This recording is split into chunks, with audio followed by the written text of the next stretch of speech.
Hey up lads and lasses, Stampfire here. Back again. We're going to bring you another build guide. There was supposed to be a war guide out tomorrow, but recent information from the war on Thursdays changed stuff around a bit. And we're not 100% sure, so you get a build guide today. We're going to be looking at my Felhunter. This is my backup cruiser for when I lose it, my Tornado in a Legion war. I can take the Tornado out, pop this guy in.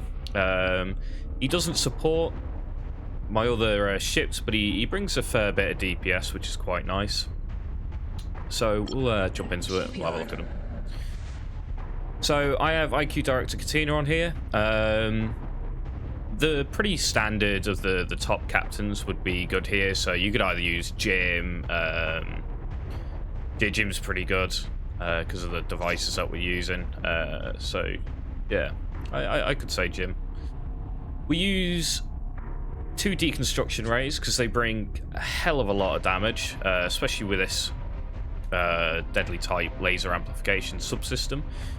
This isn't particularly well rolled at all. I mean, if that's 10%, you're probably looking at like maybe 20% or maybe even a 50% thermal damage increase here, so we can get a lot of damage out here.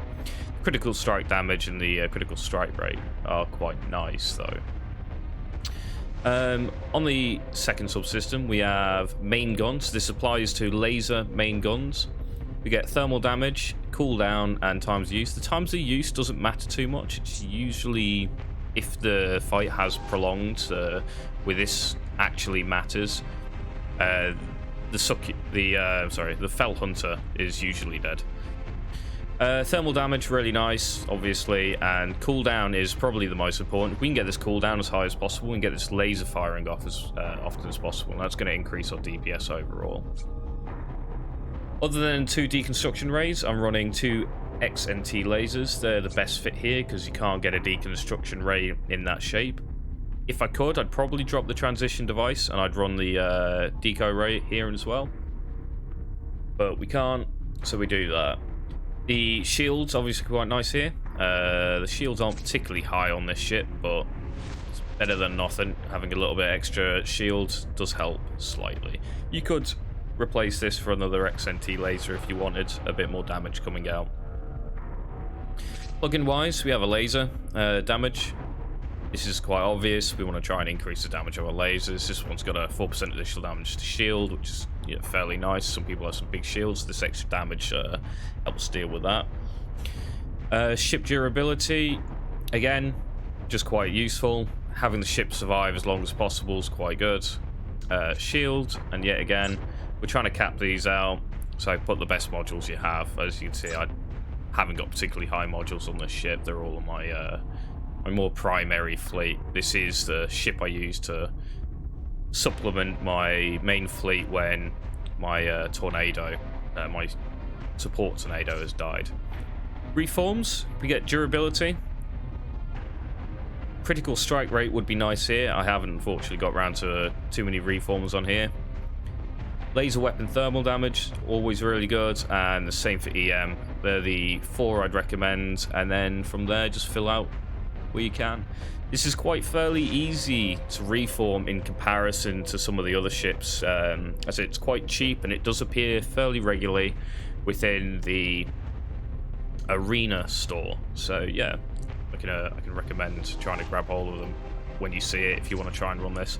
I mean, this is probably my favorite looking ship in the game. It looks fantastic. If you've ever played EVE Online, this reminds me of the Dramion.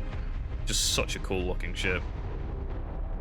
Yeah, we'll hit trial, show you what it can do. We normally set around 500,000 DPS on this, so for a cruiser, that's pretty good going. I mean, it's not quite up there with some of the bigger ships, like the Monster or Legion, but it's never going to be.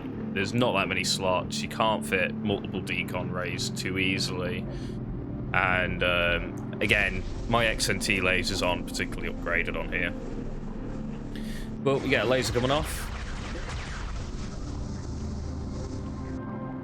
The decon rays. Again, This is probably slightly under DPS. You probably want one more laser instead of that shield. But I don't currently have a third XNT laser. That would, for certain, it would increase the damage output on this. So we're at 46 seconds. We're at 45,000 cumulative. So we should be seeing around the 500,000 damage mark cumulative, which is it's pretty nice. Yeah, a little bit over even, almost 600.